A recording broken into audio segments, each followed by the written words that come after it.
గాలి మాటల రేవంత్ రెడ్డి గారు కట్టిన గాలి మేడ ఈ బడ్జెట్. రేవంత్ రెడ్డి గారు గాలి మేడలు కడుతుంటే బట్టి విక్రమార్క గారు ఇసుక మేడలు కడుతున్నారు. బట్టి గారు ఏదైనా కాస్త గట్టి బడ్జెట్ పెడతారనుకుంటే ఒట్టి బడ్జెటే పెట్టినాడు ఆయన.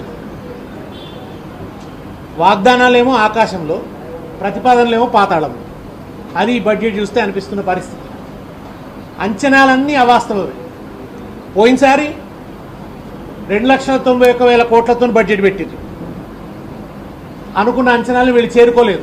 ఆ రాబడి రాలేదు. అప్పుడే చెప్పిన ఇది అవాస్తవికమైనటువంటి బడ్జెట్ అని చెప్పి. అప్పుడు బట్టి గారు ఏమన్నారంటే, మాకు వ్యూహం ఉంది, మాకు చాలా అనుభవజ్ఞమైనటువంటి పార్టీ, మేము సాధిస్తాం, వనరుల్ని ఇవన్నీ నెరవేరుస్తామన్నారు. గత బడ్జెట్లో చెప్పిన ఒక్క హామీ కూడా నెరవేరలేదు. గత బడ్జెట్ హామీలన్నీ కూడా తుంగలో తొక్కపడ్డాయి. ఇప్పుడు ఈ బడ్జెట్లో ఉన్న ప్రతిపాదనల పరిస్థితి కూడా అంతే. దాదాపు 60 నుంచి 80,000 కోట్ల లోటు గత బడ్జెట్ అంచనాలు వీళ్ళు చేరుకోలేదు. రాబడి తగ్గిపోయింది రాష్ట్రంలో. ఎందుకు తగ్గిపోయిందంటే, దివ్యంగా ఉన్న రాష్ట్రాన్ని దివాలా రాష్ట్రం అని దిక్కుమాల ప్రచారం చేస్తున్నాడు ఈ ముఖ్యమంత్రి. ఆ కారణంగా నెగిటివ్ ఇమేజ్ ఏర్పడ్డది ఇవాళ.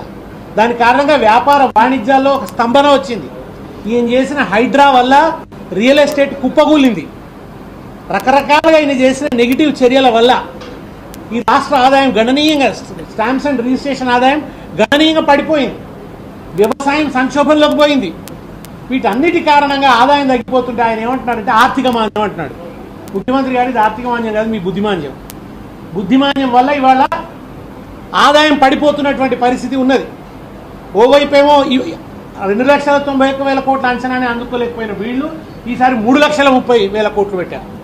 ఈ అంచనాలను ఎట్లా అందుకుంటారో ఇప్పుడు నెగిటివ్ గ్రోత్ రికార్డ్ అవుతున్నది రాష్ట్రంలో. ఇది ఒక పక్కన ఉంటే 6 గ్యారంటీల పేరిట ఎంత హడావిడి చేశారు. ఏవి మరి 6 గ్యారంటీలు కనీసం ప్రస్తావన కూడా లేదే. ప్రతిపాదన పెట్టే ధైర్యం కూడా పోయిందా మీకు? కాన్ఫిడెన్స్ లేదు వాళ్ళ గవర్నమెంట్లో. ఆత్మవిశ్వాసం లేని బడ్జెట్ ఇది. దివాలా కోర్ బడ్జెట్, దివాలా తీసిన బడ్జెట్, దివానా బడ్జెట్ అన్నట్టుంది ఇవాళ. ఎందుకు మహాలక్ష్మి పథకం ఊసు కూడా లేదు? నెలకు 2,500 ఇస్తామన్నారు కదా, ఎక్కడ పోయింది? పాపం మహిళల నోట్లో మట్టి కొట్టినట్టేనా? పింఛన్లు పెంచుతారని చెప్పి పాపం ముసలి వాళ్ళు ఎదురు చూస్తున్నారు. 4,000 పింఛన్ అవ్వా, నువ్వు ఇగో డిసెంబర్ 9 కాగానే నీకు 4,000 పింఛను, మనవడు వచ్చి కాళ్ళు ఒత్తుతాడు, నీ కదర్ పెరుగుతుంది అని ముఖ్యమంత్రి గారు ఊరించి ఊదరగొట్టారు. మరి ఇప్పుడు 15 నెలలు గడిచిపోయింది. ఇది 4వ బడ్జెట్, ఓటాన్ అకౌంట్ బడ్జెట్తో కలుపుకుంటే. ఏది మరి వాళ్ళ పింఛన్లు పెంచే ఊసే లేదు. పైగా ఈ మాట అంటుంటే మంత్రి గారు 15 నెలలే అయింది కదా అంటున్నారు మాతో మండల్లో. మీరు డిసెంబర్ 9నే చెప్పినారు, మేము 15 నెలల తర్వాత అడుగుతున్నాం. పింఛన్లు పెంచడం గురించిన మాట లేదు. నిరుద్యోగులను అయితే దారుణంగా దగా చేశారు. జాబ్ క్యాలెండర్ ఏదండి? జాబ్ క్యాలెండర్ ప్రస్తావన ఎక్కడుంది? నిరుద్యోగ భృతి ఏది? కొత్తగా ఉద్యోగాల నియామకాలకు సంబంధించిన ఏదైనా స్పష్టమైన ప్రకటన ఉందా? విద్యా భరోసా కార్డు ఏది? విద్యా భరోసా కార్డు ఇస్తామన్నారు కదా, 5 లక్షల రూపాయలు క్రెడిట్ కార్డు లాగా ఇస్తామని చెప్పారు కదా. మీ 6 గ్యారంటీలు ఇచ్చి అడుగుతున్నాం, మేము వేరే అడుగుతలేము. రైతు భరోసా, రైతు బంధు పథకం అత్యద్భుతమైనటువంటి పథకం. తెలంగాణ వ్యవసాయానికి జీవనాడిగా మారినటువంటి పథకం. దాన్ని జీవం తీసి పారేసిండు ఈయన. పథకాల ప్రాణాలు తీసేస్తే రైతులు పాపం తమ ప్రాణాలు తీసుకుంటున్నారు ఇవాళ. రైతుల పాలిట ఒక మృత్యువులాగా మారినట్టు ఇవాళ రేవంత్ రెడ్డి. ఇవాళ ఏదండి రైతు భరోసాకు సంబంధించి దారుణమైనటువంటి పరిస్థితి ఉంది. ఇప్పటికీ దాని నియమ నిబంధనలు ఏందో అర్థం కాదు. ఎవరికి వేస్తున్నారో అర్థమైతలేదు. ఎవరికి వేస్తున్నారో చాలా మందికి ఇవాళ రైతు భరోసా రానే లేదు. రైతు బీమా ప్రీమియంలు కట్టడం లేదు. కౌలు రైతుకు కూడా మీరు రైతు భరోసా ఇస్తామన్నారు. ఆ ప్రస్తావన ఈ బడ్జెట్లో ఎందుకు లేదు? కౌలు రైతులకు రైతు భరోసా ఇవ్వరా? మరి అది స్పష్టం చేయండి. కౌలు రైతుకి ఇస్తామని చెప్పి అసలు రైతుకి ఎగ్గొట్టం, అసలు రైతుకి ఇస్తామని చెప్పి కౌలు రైతుకి ఎగ్గొట్టం అని చాలా కేటగారికల్గా చెప్పారు కదా ముఖ్యమంత్రి గారు. మరి ఆ ప్రస్తావన ఎందుకు లేదు? దాని గురించిన ప్రస్తావనే లేదు.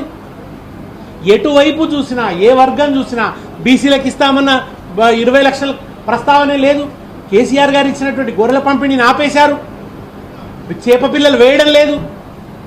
ఇరిగేషన్ కూడా అసలు ఒక పాలమూరు ఎత్తిపోతల పూర్తి చేయడానికి సంబంధించినటువంటి స్పష్టమైనటువంటి హామీ లేదు. ఎటు చూసినా శుష్కప్రియాలు, శూన్యహస్తాలు తప్ప. ఇంతకుముందు కవిత గారు చెప్పినట్టు ప్రవచనాలు ఎక్కువ తప్ప ఏదో గాలి పోగేశారంతా. గాలి పోగేసి గత్తరలేపేటువంటి బడ్జెటే తప్ప. కొడుకులు విషాహారం తిని బిడ్డలు చచ్చిపోతున్నారు. రెసిడెన్షియల్ స్కూల్స్కు బిల్డింగ్లు కడతామని చెప్పినారు గత బడ్జెట్లో. ఏది కనీసం మంచి తిండి కూడా పెట్టలేకపోతున్నటువంటి పరిస్థితి ఉన్నది. విద్యారంగానికి ఒక్క యూనివర్సిటీకి ఒక కేటాయింపు కనిపిస్తలేదు.